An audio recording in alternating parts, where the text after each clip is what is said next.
ఓం శ్రీమాత్రే నమః. అందరికీ నమస్కారం అండి. యుద్ధ ప్రారంభం ఈరోజు మనము చదువుకోబోతున్నాము. అవాచీనే పురద్వారే దశాక్షౌహిణీ సంయుతం నామ్నా తాళభుజం దైత్యం రక్షణార్థం అకల్పయత్. దక్షిణ ద్వారం వద్ద తాళభుజుడు ఉన్నాడు. వాడికి 10 అక్షౌహిణీల సైన్యం. ప్రతీచీనే పురద్వారే, పడమర ద్వారం వద్ద తాళగ్రీవుడు, అంటే వాడి మెడే తాళ వృక్షం అంత ఉంది. ఉత్తరేతు పురద్వారే తాళకేతుం, ఉత్తర ద్వారం దగ్గర తాళకేతువు అనే రాక్షసుడు ఉన్నాడు. ఇలా పురద్వారాల వద్ద రాక్షసులు సిద్ధంగా ఉన్నారు. దుర్మదుడు రాక్షస సేనలతో యుద్ధానికి బయలుదేరాడు. శక్తి సేనలు అసుర సేనల్ని ఎదుర్కోబోతున్నాయి. కుటిలాక్ష సమూబత్త దుర్మదం నామదానవం దశాక్షౌహిణీకాయుక్తం ప్రాహిణోల్లలితాం ప్రతి. కుటిలాక్షుడు దుర్మదుడనే రాక్షసుని 10 అక్షౌహిణీల సేనలనిచ్చి పంపించాడు. ఆ సేనలు భయంకరమైన వాహనాలను అధిరోహించి అస్త్రశస్త్రాలు ధరించి శక్తి సేనలపై విజృంభించారు. దుర్మదుడిని పంపించాననే వార్తని కుటిలాక్షుడు బండాసురునకు తెలియజేశాడు. ఇప్పుడు సంపత్కరి దుర్మదుల యుద్ధం. ఆ లలితని ఎదుర్కోవడానికి దుర్మదిని పంపించాను. పురరక్షణ చేశాను. ముందు ఆలోచనగా రక్షణ చేశానా కానీ ఇంత అవసరం లేదు. ఆమెను సులభంగానే మన కింకరులే తీసుకొచ్చి మనకి అప్పగిస్తారనే అహంకారంతో కుటిలాక్షుడు మాట్లాడాడు. ఇలా ఉండగా దుర్మదుడు శక్తి సేనలలోకి ప్రవేశించాడు. అసుర సేనలు రాగానే శక్తి సేనలు చాలా ఉత్సాహంతో ప్రకాశవంతమైన శస్త్రాస్త్రాలను స్వీకరించి అసుర సేనలను అల్లల్లాడిస్తున్నాయి. దుర్మదుడు తన రాక్షస సేనలన్నీ శక్తి సేనల చేత నిర్వీర్యమవడం గమనించి అతడే ముందుకొచ్చి శక్తి సేనలన్నిటినీ కూడా అల్లకల్లోలపరుస్తూ తన ప్రతాపాన్ని చూపించడం మొదలుపెట్టాడు. ఆ దృశ్యాన్ని చూసిన సంపత్కరీదేవి ముందుకొచ్చింది. అమ్మవారి గజబలానికి అధినాయకురాలైన తల్లి. సంపత్కరీ సమానాభిః శక్తిభిస్సం మధిష్ఠితాః. తనతో సమానమైన శక్తి సేనలతో ఆ తల్లి దుర్మదిని ఎదుర్కొన్నది. అమ్మవారి సేనలకు అసుర సేనలకు మధ్య భయంకరమైన యుద్ధము జరుగుతోంది. ఈ అమ్మవారి దగ్గరున్న సేనలు గొప్ప పరాక్రమాన్ని చూపిస్తూ ఉండగా దుర్మదునికి ఉక్రోషం కలిగింది. వాడి వాహనం ఒంటె. దానితో మహావేగంగా అమ్మవారి మీదకు వచ్చాడు. అలా వచ్చిన వాడిని చక్కగా అమ్మవారు ఎదుర్కొన్నారు. సంపత్కరీ చమూచక్రం వనం వాద్భిరివాముదః. రాక్షసుల సేనలన్నిటి మీద సంపత్కరీదేవి తన ధనస్సు నుంచి బాణాలను కురిపించింది. అవి మబ్బుల్లోంచి వానజల్లులు కురుస్తున్నట్టుగా బాణాల వర్షం కురుస్తోంది. ఒక్క సంపత్కరీ వేసిన బాణవర్షంతో అసుర సేనలన్నీ అల్లకల్లోలమైపోతున్నాయి. దుర్మదుడేమి తక్కువ వాడు కాదు. వాడు కూడా తన మాయాశక్తులతో భయంకరమైన ప్రతాపాన్ని చూపించగా శక్తి సేనలు కొంచెం స్తంభించాయి.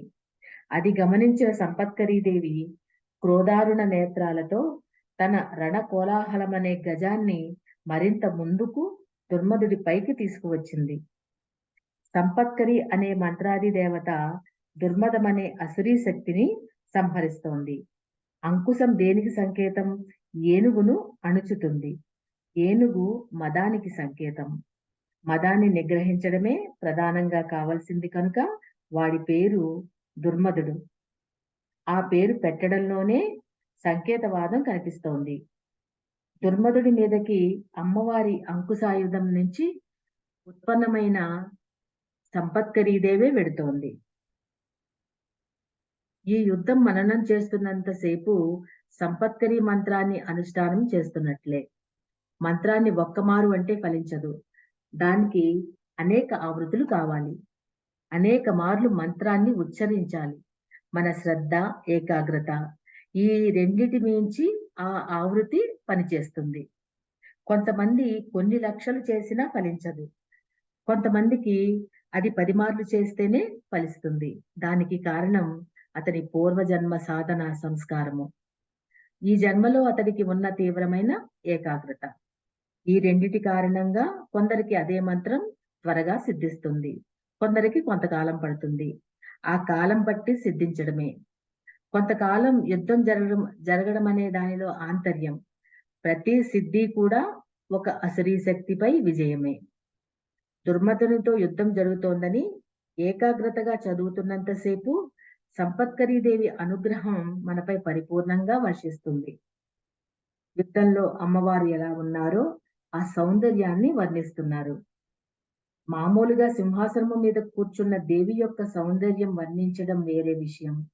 యుద్ధంలో సౌందర్యాన్ని వర్ణించడం గొప్ప అద్భుతమైన అంశం. దీనినే దుర్జటి మహాకవి వీర శృంగారమూర్తి అని భావించారు. అటు శృంగారము ఉంది అంటే సౌందర్యవంతమైన అలంకారము ఉంది, ఇటువైపు వీరత్వము ఉంది. ఆ వీర శృంగారమూర్తిని యుద్ధంలోనే చూడగలరు. మంత్రాది దేవతలందరూ కూడా వీర శృంగారమూర్తులుగా కనిపిస్తారు కనుక వారు ఎంత ప్రతాపం చూపిస్తూ ఉంటారో అంత ప్రసన్నంగానూ ఉంటారు. కొంతమంది ప్రతాపం చూపించేటప్పటికి వారికి లోపలున్న సౌకుమార్యం, ప్రసన్నత ఇవన్నీ అడుగంటిపోతాయి. కానీ అమ్మవారు ప్రతాపాన్ని, ప్రసన్నతని రెండిటినీ చూపిస్తూ ఉంటారు. చిత్తే కృపా సమర నిష్ఠురతాచ దృష్ట్వా త్వయ్యేవ దేవి వరదే భువనత్రయేపి అని అద్భుతంగా చండీ సప్తవతి అనగా దేవి మహత్యంలో వ్యాస మహర్షి వర్ణిస్తారు. నిజానికి అమ్మవారు, అమ్మవారి సేనలు దయాస్వరూపులు. కానీ వారు యుద్ధంలో అలా ఎందుకు ప్రవర్తిస్తున్నారంటే సమర నిష్ఠురత అన్నారు. యుద్ధంలో అలా ప్రవర్తించాలి కనుక అలా ఉన్నారు. ఆ ప్రతాపము కూడా కారుణ్యం యొక్క మరొక భావ ప్రకటనమే. అంతేకాని కారుణ్య రాహిత్యం కాదు. ఆ వీర శృంగారమూర్తిని హయగ్రీవ స్వామి మన కళ్ళకు కట్టేలా వర్ణిస్తున్నారు. ఆ సంపత్కరీదేవి రణ కోలాహలమనే ఏనుగు మీద కూర్చుని మ్రోగుతున్న కంకణాలతో ఉన్న చేతితో ధనస్సును పట్టుకుని మరొక చేత్తో వింటినారిని లాగింది. దృశ్యాన్ని, శబ్దాన్ని రెండిటిని అద్భుతంగా మన అనుభూతిలోనికి తెస్తున్నాడు. లఘుహస్తతయా తస్య నా పృష్టం నచ మోక్షణం. ఆ లాగేటప్పుడు ఏదో కష్టపడి చేయలేదు, లీలగా లాగిందట. అయితే లాగడం కనిపించింది తప్ప మళ్ళీ కొంతసేపటికి విడిచిపెట్టిందా అన్నది కనిపించటం లేదు. అలా ఒక పరంపరగా ఆమె ధనస్సు నుంచి బాణాలు వర్షిస్తూనే ఉన్నాయి. అప్పుడు ధనస్సు ఎలా కనిపిస్తున్నదంటే ఒక చక్రంలా కనిపిస్తున్నది. నారిని లాగగానే ధనుస్సు చక్రంలా మారుతుంది. ఆ చక్రంలా మారిన ధనుస్సే కనిపిస్తోంది తప్ప మళ్ళీ మామూలుగా మారడం కనబడటం లేదు.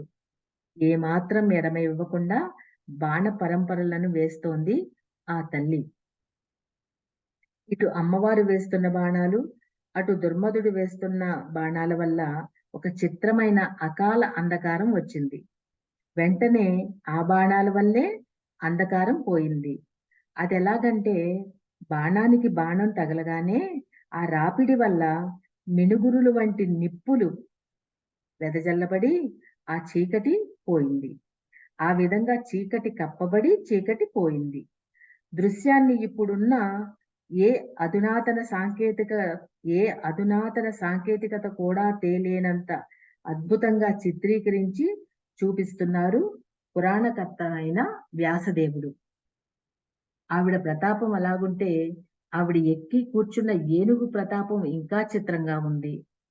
ఆ ఏనుగు తన తొండము విసురుతో అనేక మంది రాక్షసులను సంహరిస్తున్నది. తన పాదాలు ఎత్తి అనేక మంది రాక్షసుల్ని అణిచివేస్తోంది. అతి దీర్ఘాలైన దంతాలతో అనేక మంది దైత్యుల్ని సంహరిస్తోంది. తోక విదిలింపుతో కొందరు రాక్షసులను సంహరిస్తున్నది. ఫేత్కారము అంటే ఘీంకార ధ్వని చేత కొందరు రాక్షసుల గుండెలు ఆగిపోయాయి. ఆ శరీరాన్ని తాకించి కొంతమంది దైత్యులను సంహరిస్తోంది. వారెక్కి కూర్చున్న వాహనాలు కూడా ఎటు తీసుకెడితే అటు వెళ్ళేట్లు కాకుండా అవి కూడా యుద్ధంలో ఒక యోధుల్లా పనిచేస్తున్నాయి. ఇలా జరుగుతుండగా దుర్మధుడు చాలా కోపగించుకున్నాడు. క్రమంగా తన సేనంతా తరిగిపోతోంది. శక్తి సేనలు మరింత బలంగా పనిచేస్తున్నాయి. అతనికి చాలా ఉక్రోషం వచ్చి ఎర్రని చూపులు చూసి బలంగా ఒక బాణం తీసుకుని వేశాడు. ఆ బాణం తిన్నగా వెళ్లి సంపత్కరీదేవి కిరీటంలో ఉన్న ఒక మణిని పడవేసింది. అది పడిపోగానే అమ్మవారికి కోపం వచ్చింది. వెంటనే ఆ తల్లి తన ధనుస్సు నుంచి అపూర్వమైన బాణాలు ఆ రాక్షసుడి వక్షస్థలానికి తగిలేలా ప్రయోగించింది. దానితో దుర్మధుడు సంహరింపబడ్డాడు. మొదటి విజయం సంపత్కరీదేవి సాధించింది. సంపత్కరీ సమారూఢ సింధుర వ్రజసేవిత. సంపత్కరీదేవి విజయాన్ని సాధించగానే శక్తిసేనలు ఉత్సాహంతో కిలకిలారావాలు చేశారు. ఇక చచ్చి మిగిలిన అసుర సేనలు తిన్నగా వెళ్లి ఈ విషయమంతా బండాసురునితో చెప్పారు.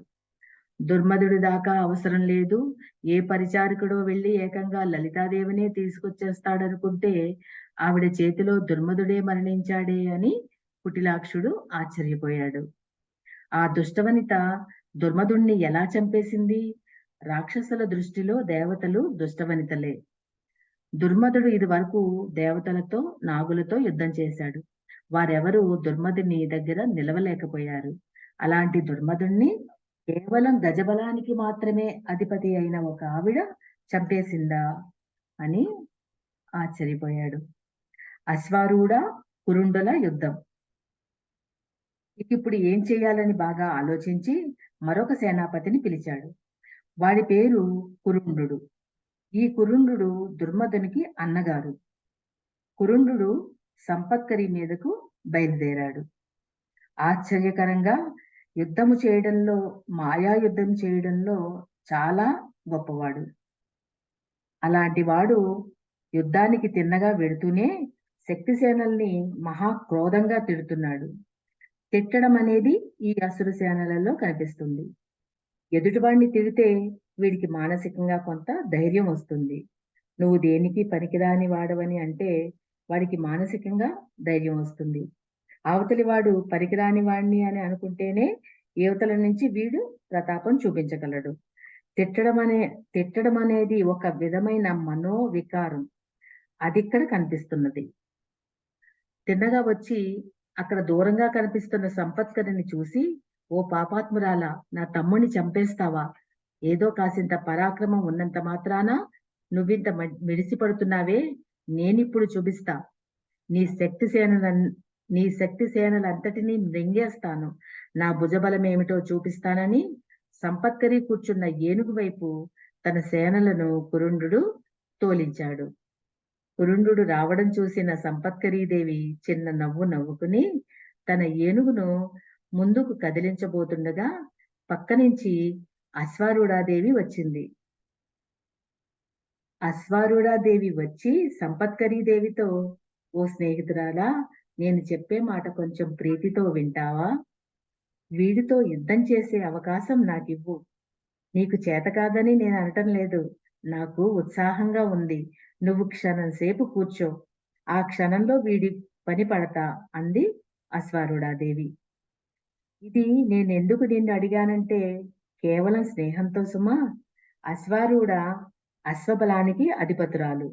అమ్మవారి పాసాయుధం నుంచి పుట్టిన అశ్వారూఢాదేవి చెప్పిన మాటలు విని సంపత్కరీదేవి చిరునవ్వు నవ్వి సరేనని అశ్వారూఢాదేవిని పంపించి తను వెనక్కి మళ్ళింది. అశ్వారూఢ తన వాహనమైన అపరాజిత అనే అశ్వాన్ని ముందుకు తోలింది.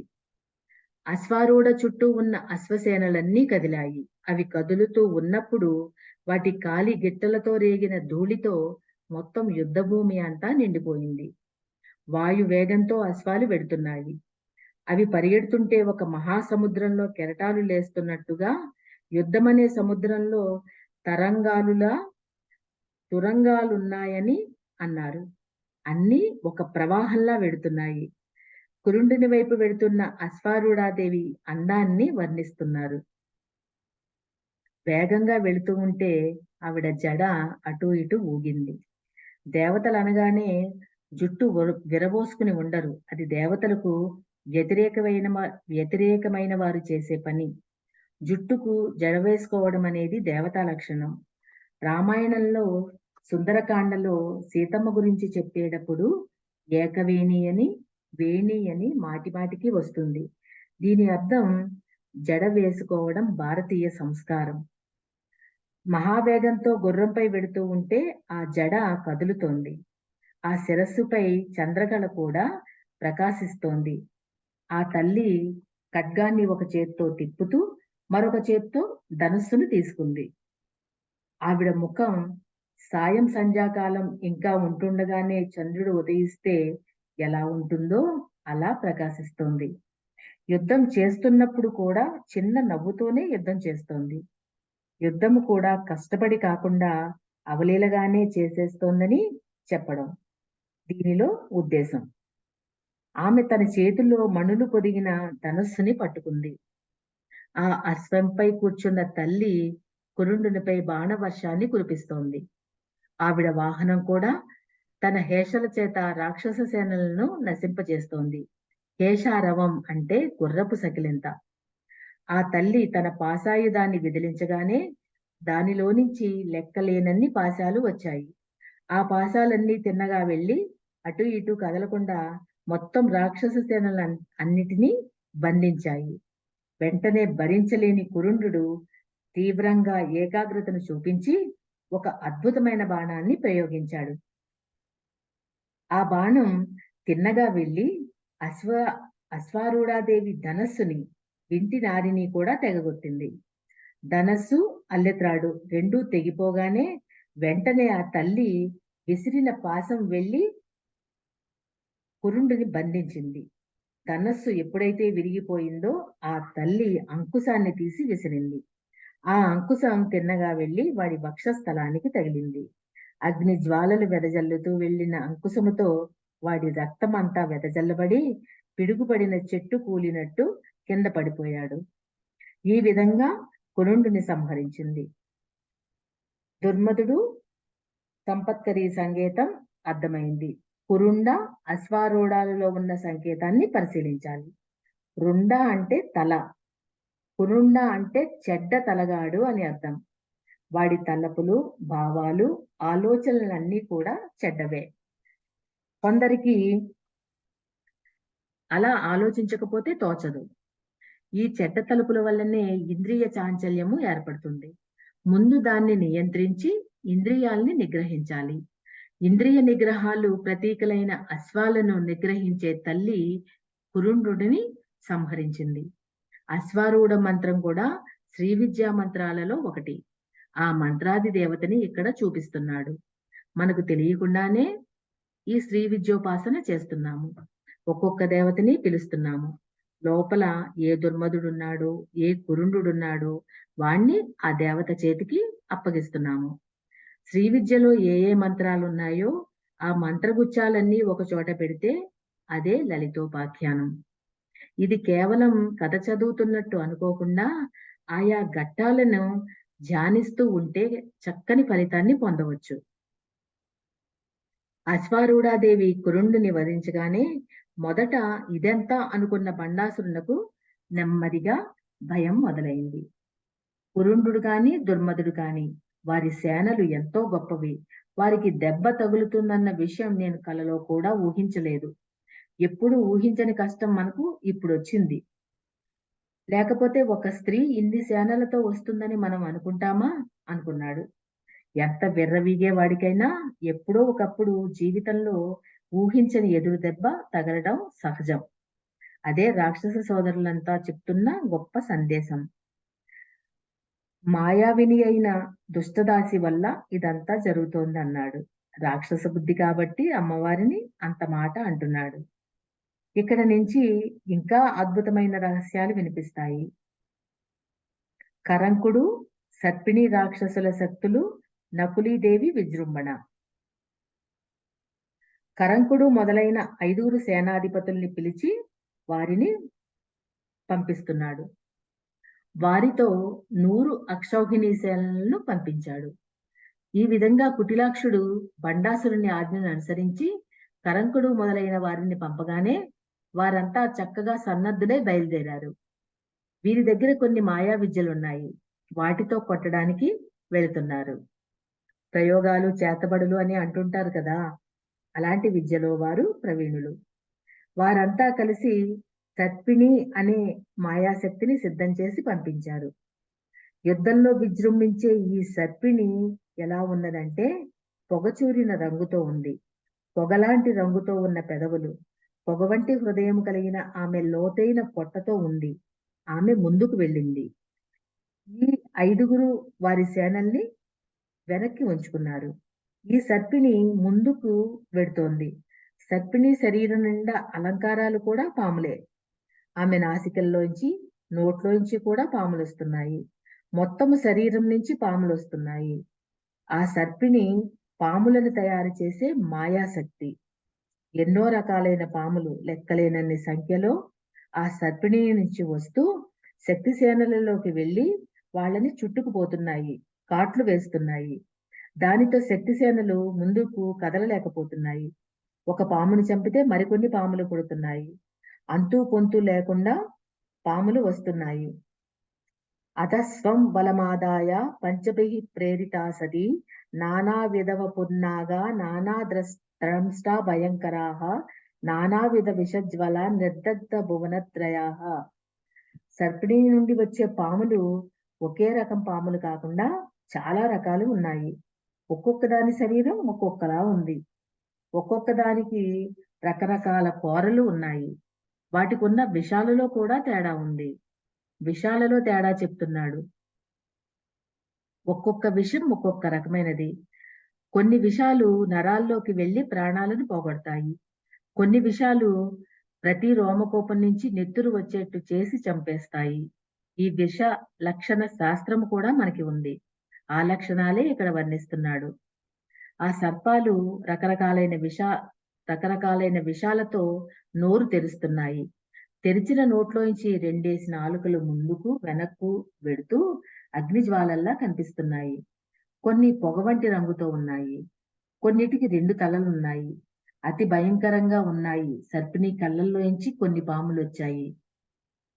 అగ్రే పుష్పేచ వదనం, వాటికి ముందు వెనక తలలున్నాయి. అగ్రే పుచ్చేచ వదనం, వాటికి ముందు వెనక తలలున్నాయి. నల్లని రంగుతో ఉన్న సర్పాలవి. కొన్ని ఎర్రని కాంతులతో ఉన్నాయి. వాటి నోటిలోంచి విషంతో పాటు నిప్పు కణికలు కూడా వస్తున్నాయి. కొన్ని సర్పిణి చెవుల నుండి వచ్చాయి. విస్తృతమైన శరీరాలతో భయంకరమైన హాలాహలము వెదజల్లుతున్న సర్పాలు వచ్చాయి. వీటన్నిటినీ నరికితే ముందొచ్చిన వాటికన్నా కొన్ని రెట్లు పెరిగిపోతున్నాయి. అలా పెరుగుతూ ఇవన్నీ విజృంభిస్తూ ఉండగా ఏం చెయ్యాలో ఎవ్వరికీ తెలియటం లేదు. అప్పుడు శక్తి సేనలన్నీ ఆలోచించుకుని అసలు పాముల్ని చంపితే లాభం లేదు. ఈ పాములన్నీ ఎవరి నుండి వస్తున్నాయో ఆ సర్పిడినే నాశనం చేయాలని నిర్ణయించుకున్నాయి. ఆ మూలాన్ని విడిచిపెట్టేసి వీటిని కొడితే లాభం లేదు అని అనుకున్నాయి. ఆ మూలభూతమైన సర్పిణిని నాశనం చేయకపోతే ఈ పాటి శక్తి సేనలు కూడా మిగలవని ఆలోచించుకుని కంగారు పడుతూ ఉంటే కరంకుడు మొదలైన వారు వికటాట్టహాసం చేస్తూ వస్తున్నారు. ఒక్కొక్కరికి ఒక్కొక్క రకమైన రథాలు ఉన్నాయి. ఒకటిది గాడిదైతే ఇంకొకటిది ఏనుగు. ఇలా ఒక్కొక్కరికి ఒక్కొక్క వాహనములున్నాయి. 100 గాడిదలు తోలుతున్న రథం మీద కరంకుడు వస్తున్నాడు. వీడు చాలా ముఖ్యమైన వాడు. అటు తర్వాత కాకవాసితుడు ఏనుగు మీద కూర్చుని వస్తున్నాడు. ఇక వజ్రదంతుడు ఒంటె మీద కూర్చుని వస్తున్నాడు. వజ్రముఖుడు ఒక రకమైన రథాన్ని ఎక్కి వచ్చాడు. అది చిత్రమైన జంతువులతో తోలబడుతున్నది. వజ్రలోముడు అనేవాడు గద్దను వాహనంగా చేసుకుని వస్తున్నాడు. ఇలా వీరందరూ బయలుదేరారు. సర్పిణి చాలా బాగా పనిచేస్తున్నది.